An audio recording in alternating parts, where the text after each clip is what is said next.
শ্বশুরবাড়িতে আমার যাওয়া বন্ধ হয়ে গিয়েছে, কারণ তারা গেলে আমাকে বিভিন্ন ধরনের প্রশ্ন করে আমি কেন নিয়োগ পাইনি অথবা আমার নিয়োগটা কেন হয়নি। আমার শ্বশুরবাড়ির মানুষ জানে আমার জব হয়ে গেছে। যখন দেখেছে যে আমার জব হয়নি তখন আমি তাদের কাছে হাসির পাত্রে পরিণত হয়েছি। তাদের থেকে লিখিত কোনো আশ্বাস ছাড়া আমরা আজকে শাহবাগ ত্যাগ করবো না। যদি আমাদের যৌক্তিক দাবিটি মেনে না নেয় তাহলে 16,213 জন অপেক্ষা করবে না আর তাদের দিকে তাকিয়ে। সাউথ টাউনে হোক আপনার স্বপ্নের আবাসন, আগে দখল পরে মূল্য পরিশোধ। আমাদের দাবি ছিল দুইটি, একটি হচ্ছে 31 ডিসেম্বর 2025 সাল পর্যন্ত সমস্ত শূন্যপদ নিতে হবে এবং প্রাতিষ্ঠানিক বাধা তুলে দিতে হবে। আর দ্বিতীয় দাবিটি হচ্ছে 16,213 জনকে নিয়োগের আইনতে আনতে হবে। আর এটা আমাদের দৃশ্যমান প্রজ্ঞাপন দিতে হবে। গত মাসের 13 তারিখে আমাদেরকে চেয়ারম্যান স্যার, রমনা জোনের ডিসি মাসুদ স্যারের উপস্থিতিতে এই দাবিগুলো মেনে নিয়েছে বলেছে, কিন্তু আমাদেরকে লিখিত কোনো প্রজ্ঞাপন দেয়নি অথবা দৃশ্যমান কোনো এখনও আমাদের কিছু দেয়নি যে আমরা আশ্বস্ত হতে পারি যে আমাদের নিয়োগটা এবছরের মধ্যেই হবে। তো আমরা বিভিন্ন সূত্রে জানতে পেরেছি যে তারা আমাদেরকে 25 সালের জুন পর্যন্ত শূন্যপদ দেওয়ার কথা চিন্তা করছে। তাই আজকে আমরা এখানে উপস্থিত হয়েছি যাতে আমাদেরকে দাবিটি যে যৌক্তিক এবং এই দাবিটি আজকে আমরা এখান থেকে লিখিত প্রজ্ঞাপন নিয়ে যাওয়ার জন্য এখানে আমরা এসেছি এবং এটা 25 সালের শূন্যপদ এবং প্রাতিষ্ঠানিক বাধা দূর করা পর্যন্ত আমরা এখানে অপেক্ষা করব।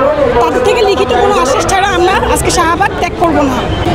আমাদের সংখ্যা হচ্ছে 16,213 জন। সবে এখন আসতে পারেনি কারণ আমাদের আন্দোলনের ডাক দেওয়া হয়েছে 1-2 দিন হাতে রেখে।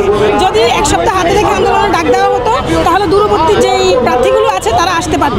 বিভিন্ন কারণে আমাদের সকল প্রার্থী উপস্থিত হতে পারেনি, কিন্তু আমরা যারা কাছাকাছি আছি তারা উপস্থিত হতে পেরেছি। যদি আমাদের যৌক্তিক দাবিটি মেনে না নেয় তাহলে 16,213 জন অপেক্ষা করবে না আর তাদের দিকে তাকিয়ে তারা এই মাঠ এসে দখল করবে ইনশাআল্লাহ। আমাদের যেটা মনে হচ্ছে সেটা হচ্ছে যে এনটিআরসি খামখেয়ালিপনার কারণে আমরা 16,213 জন প্রার্থী নিয়োগ বঞ্চিত রয়েছি। তারা যদি আমাদেরকে 25 সালের আগস্ট পর্যন্ত শূন্যপদ দিত, যেহেতু আমরা আগস্টে নিয়োগ নিয়েছি, তাহলে আমাদের এই ক্ষুদ্র সংখ্যক প্রার্থী নিয়োগ বঞ্চিত থাকতো না। তাদের খেয়ালিপনার কারণে আমরা নিয়োগ বঞ্চিত রয়েছি। আমি এখন হাউস ওয়াইফ, আমি আমার বাচ্চা টেক কেয়ার করি আর জব প্রিপারেশন নিচ্ছি। আমি সামাজিকভাবে অনেক হেনস্থার শিকার হচ্ছি, কারণ আমি পড়াশোনা করেছি, আমার শ্বশুরবাড়ির মানুষ জানে আমার জব হয়ে গেছে। যখন দেখেছি যে আমার জব হয়নি তখন আমি তাদের কাছে হাসির পাত্রে পরিণত হয়েছি। আমার বাবা একজন শিক্ষক, আমার বাবা সবাইকে বলেছে আমার মেয়ে লেকচারার হয়ে যাবে, কিন্তু যখন আমার রেজাল্ট পাবলিশড হলো তখন দেখা গেল আমি ভালো মার্কস থাকা সত্ত্বেও পদ সংখ্যা না থাকার কারণে আমি নিয়োগ বঞ্চিত হয়ে যাই। তার কারণে আমার বাবা এবং আমি সমাজে অপমানের শিকার হচ্ছি।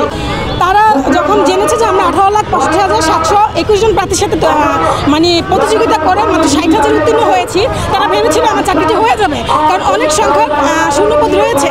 কিন্তু আমাদেরকে মাত্র 7% শূন্যপদ দেওয়ার কারণে আমরা ব্যাপক সংখ্যক উত্তীর্ণ হয়ে কম সংখ্যক প্রার্থী নিয়োগ বঞ্চিত রয়ে যায়। এই কারণে শ্বশুরবাড়িতে আমার যাওয়া বন্ধ হয়ে গিয়েছে, কারণ তারা গেলে আমাকে বিভিন্ন ধরনের প্রশ্ন করে আমি কেন নিয়োগ পাইনি অথবা আমার নিয়োগটা কেন হয়নি, আমি কেন বলেছি আমি চাকরি পেয়েছি অথবা আমার হাজব্যান্ড কেন বলেছে চাকরি পাওয়ার পথে আছে।